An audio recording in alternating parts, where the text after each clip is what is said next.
Go ahead. Ready? Take a seat. So Brad, the market stats for Q3 just came out, and they showed a story of a slowing market. Transaction volume was significantly down when we compare it to point in time last year.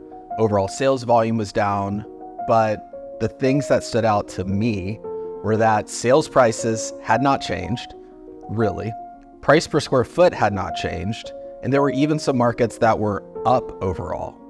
So, when we're looking at market stats, it's always a lag measure, right? The properties that closed today were put under contract 60, 90 days ago, and those buyers started looking 30 to 45 days before that.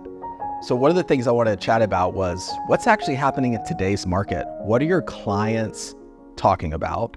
What are they asking about? And how are you guiding them?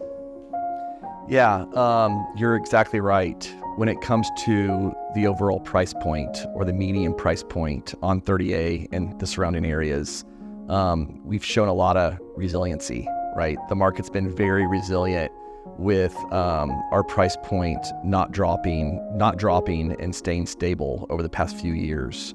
To answer your question specifically, ever since the Fed announced the 50 basis point rate drop a few weeks ago, a lot more buyers are circulating.